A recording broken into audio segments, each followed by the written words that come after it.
really strong teams here. Once again, pretty standard stuff like we've seen a lot of in the past, but and we'll have to see. Both teams, they have really strong pushing bot lanes.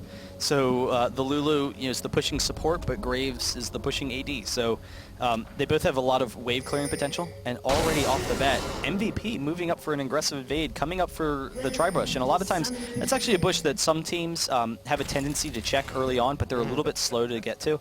And it's actually a great opportunity for kills a lot of time. Or just a strong invade path into the red. And what you see MVP doing right now too is that there is a small blind spot actually on that corner.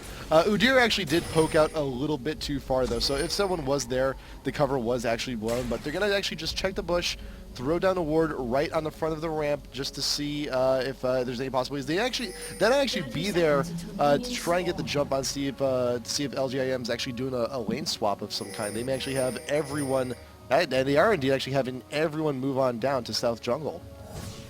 Yeah, they really want to force a fight, which is interesting. Their level 1 is strong, but it's not the greatest thing ever. They have some pick-off potential with Udyr. He hasn't leveled anything yet, but it's really the poke from Orianna, Ezreal, and Jace that's the strength of their team. Right. But that acceleration gate, he went with the acceleration gate as opposed to the Q first, and that could help them out a little bit. But really quick, early wards, and that's interesting. I mean, it goes to show they're kind of scared of Lee Sin here. They expect some really aggressive jungling, because that's really the only reason you drop those aggressive early wards is if you have that fear from the jungler.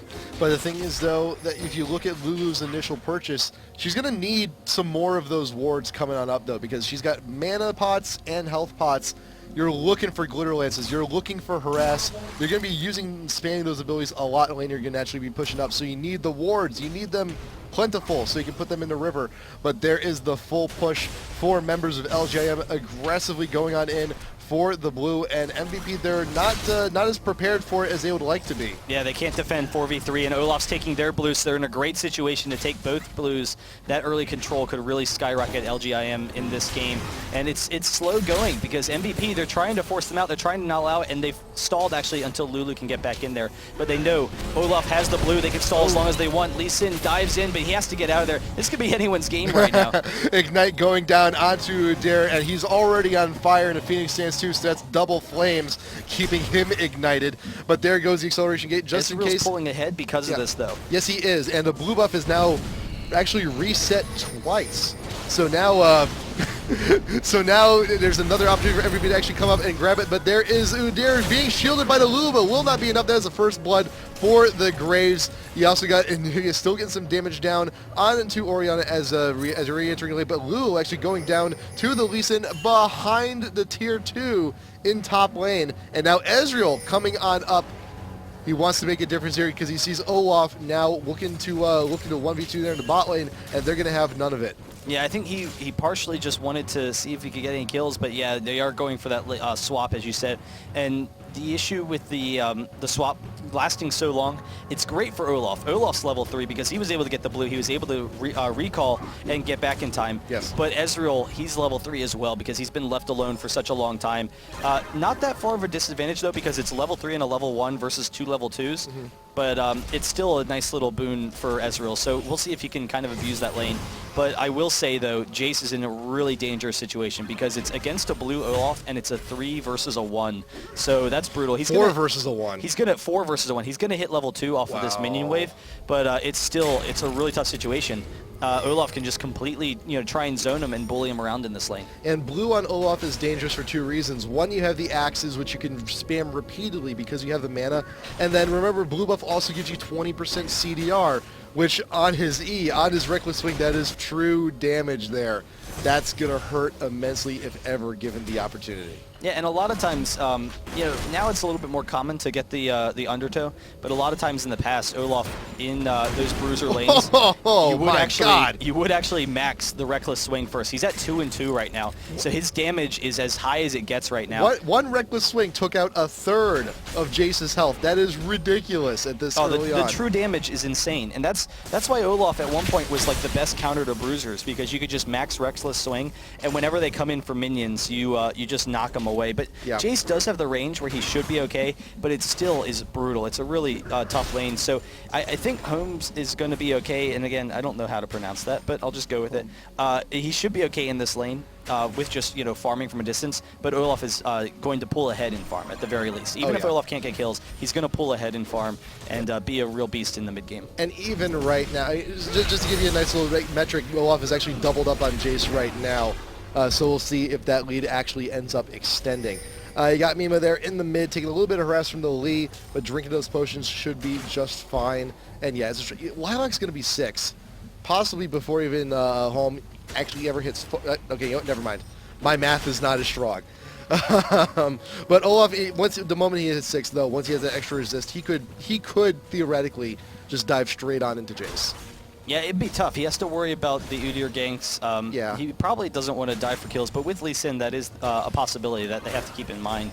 But, he's in a great situation, and Jace naturally has to push. So Olaf, Lilac, he can sit back for a second, allow Jace to push away from the turret, and then zone him. And that's going to be the really dangerous part. And now Mima being forced out. The Flash Ross, it actually hits. They might be able to get a kill from here. The Flash from Mima, and actually Lee Sin's able to follow, but not quite able to get the kill. But still, Mid King in a nice advantageous situation. But look, I mean, you may see Mid King there doing pretty well, but also look at Orianna, though. Because of all these engagements, because of this involvement with Lee Sin, there's been a lot of use of the orb to try and get some harass and try and protect, and as a result, Orianna is now out of mana and going to have to be forced to back pretty soon. And recognizing that opportunity, Mid King actually goes back, hedges the curb, and grabs a chalice for himself before Orianna ever has a chance to back. Yeah, and you see actually so far, Jace is actually caught up in this lane to a decent degree. I mean, he's still behind in CS, but he's not losing that much health. Olaf's not able to harass him that effectively, and the ward coverage, he's starting to be kind of safe in that lane.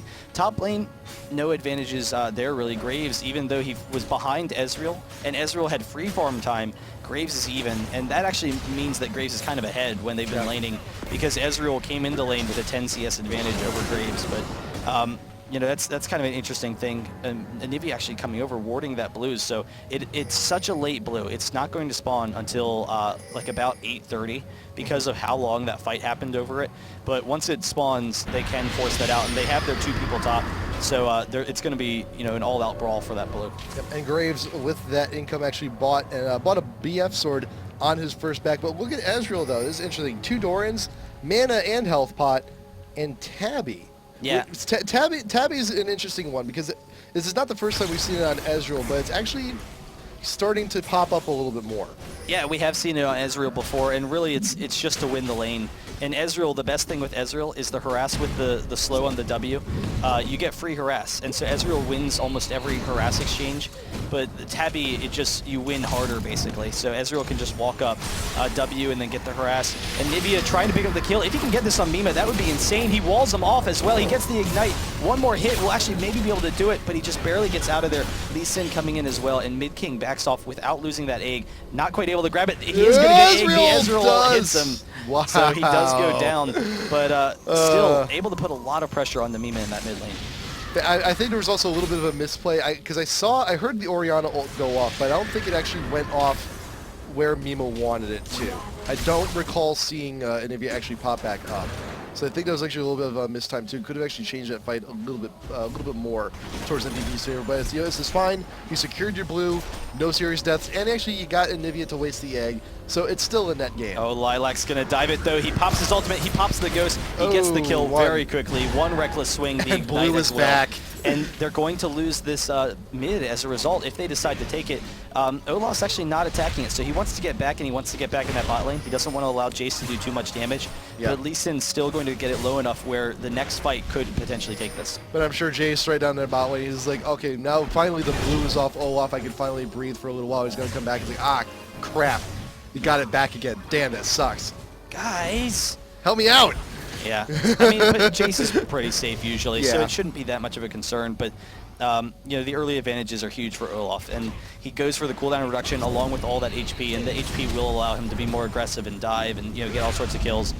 And that cooldown build is incredibly strong. It's, you know, such a common build on Olaf because he's naturally tanky and naturally has a lot of base damage. And so going with the gold per 10 items just allows him to get all the utility he needs. A fast Shirelias on Olaf in particular is just devastating for that mini ghost basically. But we'll see what Lilac can do. He does drop a ward in the Tribush here, and he's actually going to get into him. What is he doing? He's out of position. He gets the knockback, so he is going to be safe, but still a dangerous spot for him. I think he was just not paying attention to that at that moment, because sometimes he was like, I'm just going to click in the brush, I'm going to see what's going on in other lanes. Ah, crap, there's an Olaf. I'm in a little bit of danger, but it does get the hammer swing, does push him back just for a little while, and a speed buff from the hammer switch should be helping out immensely. But that GP10 on Olaf, though, is going to help snowball him even further. One of the best items you can get when you're winning a lane so hard is a GP10, because your income just skyrockets. But also, speaking of cooldown, you also got Jace with the cooldown boots. Wants to be firing off those Qs a little bit more often than usual. Yeah, that's interesting. I mean, it's going to help with the poke. They already have kind of a short-range poke team, but I don't know, that's going to be interesting how it works in fights. Imp gets some really nice damage on the Sona, but doesn't actually decide to go in for it. If they can get Ezreal to commit, then the Sona ultimate and Lee Sin follow-up should be able to pick up that kill. But Ezreal's ult's up, too. They're baiting a little bit too hard, and this is actually a great situation. When you feel that someone's baiting, and I think Ezreal knows that they're baiting, because he's like, why is Sona being so aggressive at such a low health? Because they must be baiting. They're actually getting free damage as a result, because Sona just keeps taking too much. But hey, if you're going to be baiting, we got to have someone like Udyr to come on and help. Ignite's going down on Lulu. They want to still try and get that kill, but I don't think they're going to get it. You got Lee Sin flashing away to shield on over to the Graves, but the Sona will go down. That is the sacrifice. That is the price you pay. They almost got Lulu. They almost got it, but unfortunately that is not the case. Yeah, they really picked up on that well, so they just read it. They were like, okay, so why would Sona at low HP be trying to poke in at Ezreal? Because she's trying to bait me into the ultimate. So Imp, you know, with a really nice job there, takes advantage of the situation, gets off free harass, and they're able to pick up the kill once Udyr comes in the lane. So that's, you know, big, but still a 2k advantage for Incredible Miracle. They're taking advantages bot with Olaf, but Graves still, you know, even though that was a kill for Ezreal, Graves is just even with them and gets the Bloodthirster, so for a little bit he's actually going to be at a nice advantage in that lane. Yep. If they have the slow harass, that's the benefit of the Bloodthirster. Ezreal's a little bit stronger in 1v1s. Jace firing off that Q was a little bit off the mark. He didn't see it explode in the bush. He's like, oh, well, it didn't explode. I guess Olaf's not really here, when in reality just zoomed right past his head, waiting in the bush, and there goes. There's the missed ultimate from Orianna. Will not be keeping the Anivia back. Unfortunate for MVP there on both bot and mid. Yeah, just trying to get the fast engage by doing the flash ult and was just barely out of range. Really could have held on for the command attack just to get the Q into the ult, but Lee Sin, while Olaf is putting on that pressure and they know that Jace is back or at least dead, Lilac's putting the pressure on bot and Lee Sin's able to get the dragon. So continuing the gold lead, 3k gold lead turns into a 4k once this dragon is done, if Lee Sin can kill it fast enough, and that'll be a really nice advantage for them. Yeah, Lee Sin's got the wriggles, he's fine, he can do it on his own, but Anivia's going to help out regardless. I threw down the one Frost Freeze. I'm helping. But one thing I'm noticing here too on MVP is that they're seeming to get a little bit anxious here. You see Jace face checking things and being a little bit more aggressive than he usually should be. You got Orianna trying to get land ults, being a little bit too hasty and missing, and then you also got Ezreal and Lulu actually pushing out a little bit too far in realizing that they're being baited. And I can't help but imagine that later on, possibly in the next few minutes, where that kind of anxiety, kind of like wanting to engage, wanting to start something, is going to fall back and just bite him in the ass. Oh, but Lilac waiting for Jace once again, pops the ghost this time, and he's in an easy situation to pick this up. He has the ward as well to keep that coverage. He misses like 3 undertows, but it doesn't matter. He still has them in his grasp. The knockback, he's close to getting out of there, but there's the last undertow. One more is going to pick this up. If he can get, oh, he didn't pick up his axe. He didn't pick up his axe. Holmes is really close to getting out of this. Oh, just barely and the goes hammer down. helps him out, only helping him take 1 tower shot on that. Damn. Yeah, and not only that, Anivia came up into the top lane and was able to pick up a kill onto Ezreal. If she hits the Flash Frost, Lulu's going to go down as well. There's another kill. Wow. So Incredible Miracle snowballing. And I was actually about to say, I was at a point where I was like, okay, so now one downside to Graves going with such a fast Bloodthirster is how weak he's going to be in fights, not for damage, but survivability, because instead of going for those double Dorans, he's going to be a little bit easier to burst down, and MVP has a great team to take advantage of that. They have the poke, they have the engage on Graves, But when they're this far ahead, when they're at a 6K gold advantage, it doesn't really matter that Graves, goes with that build, because the rest of his team is strong enough that they can win 4v5 almost. So any pressure onto Graves is, it's still a one fight for them. And Lee Sin using that oracles to just continue that map control. Yeah. When you're this early on, when you're like pre-20-minute mark, and there's about a 5K gap between the two teams, that's the kind of lead we're talking about here. And it's hard. It's hard to come back from a disadvantaged position like this so early on. It's not impossible, but it's difficult. But when you have the switch-ups of the lanes, actually, you got the expecting the lane swap. MVP actually sends their AD support back down bot, expecting to push it, and they are indeed correct. But now, did Olaf actually just get past the red? I think he may yes, have. I believe he did. At least has it. Yeah. So they hold on to that, but swapping lanes, Olaf's able to get up there, and they're going for the blue once again. So getting the timers on that is pretty important. I don't know if it's going to be up though, so we'll see what they do. But they're looking for fights right now. They're looking to just continue their advantage. And even then, you got a Nivea with you. If they do happen to find anyone, hey, there's a wall. By the way, you're trapped. Good luck getting out. Yeah, and Olaf just continually looking for Jace. I mean, that's all he needs to do is find Jace, and he's going to get a kill. There you go. Walking right into him, though. You found a new deer in the jungle. The Frost does get the stun, waiting for more damage. There is the ult coming on in. There is the flash, does get the kick backwards onto the deer. Flash in pursuit. Anivia wants this kill, does have the sufficient amount of damage. And the wall is up. There's Orianna. The ult finally lands this time, but it's a little too late. Jace is just there for moral support. He's not tacking on the damage. And meanwhile, you got Sona and Graves pushing on in still. Yeah, they're able to take that up. They might be able to grab this turret as well. Jace trying to get the poke onto Lee Sin, but he backs out of there.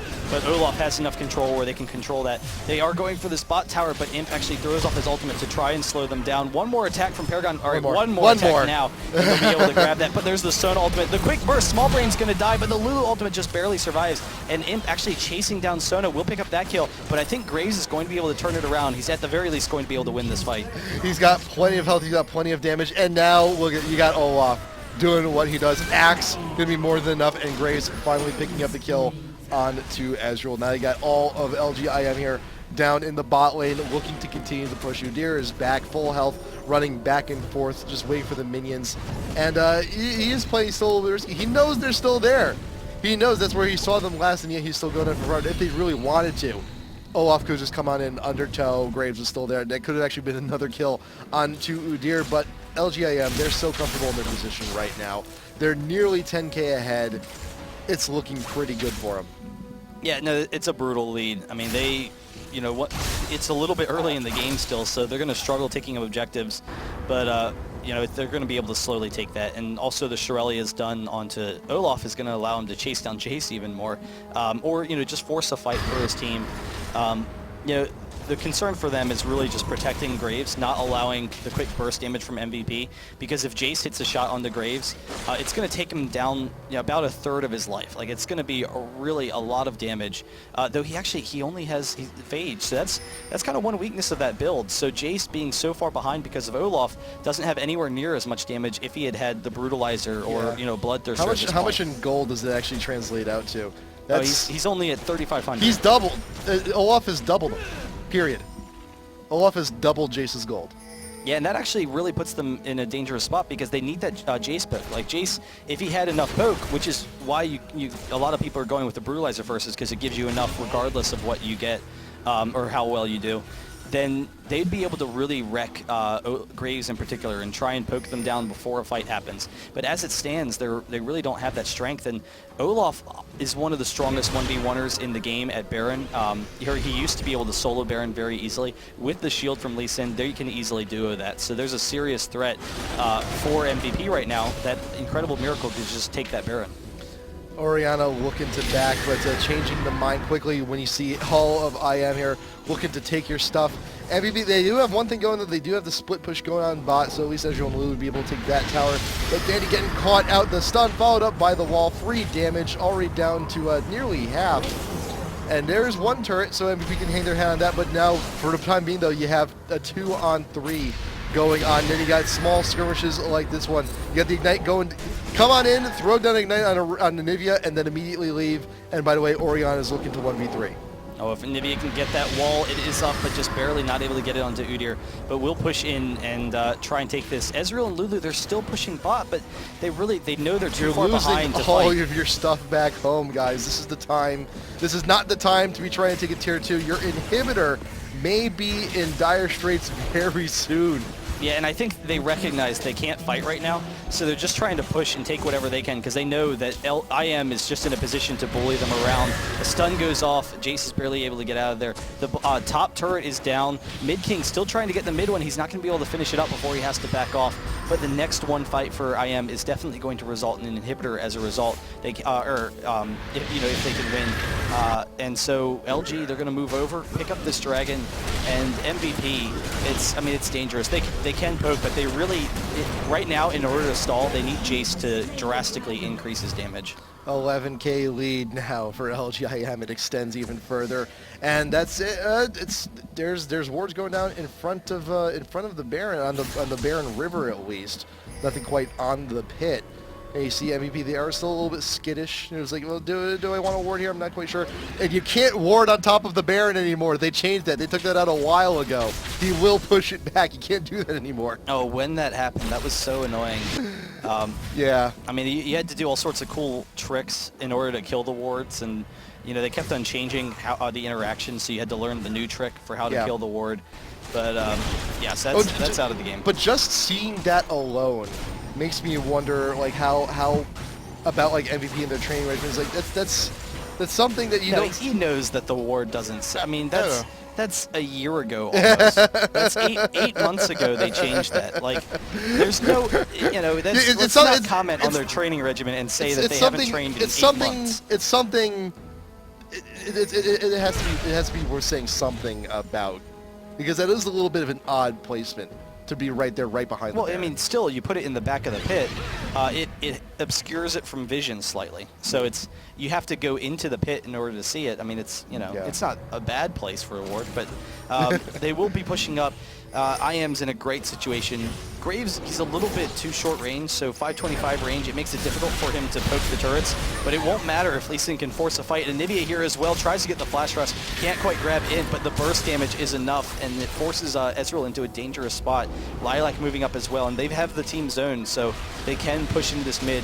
That inhibitor, it's low enough that Lee Sin, he can just shield onto Olaf. They can take that and take the turret and get the inhibitor. Reckless swing down onto Udyr as he's retreating back, just wants to get to the safety of home. But that is it. There's the push going into the Baron pit. LGIM, they should be able to just take this with really no issue whatsoever. They can just sit there and wait. Just wait for the ambush to come on in. MVP, they're bound to be curious at some point. There's the Oriana orb trying to get some vision. There's the shot. They're already going to go around. They're going to try for a flank. Right this is into it. very bad. Jay's going to be melting immediately. Oriana ult actually going on to Oriana, I think, once again. I don't think we actually saw anyone get caught up in it. There's a double kill there for LG, and MVP is just being clean sweeped right here. There's really no hope, I think, at this point, because right after LGIM, they're going to be grabbing the Baron. They're going to be pushing on into the base. There's no need to grab the Baron. They have 30 seconds left until most of the team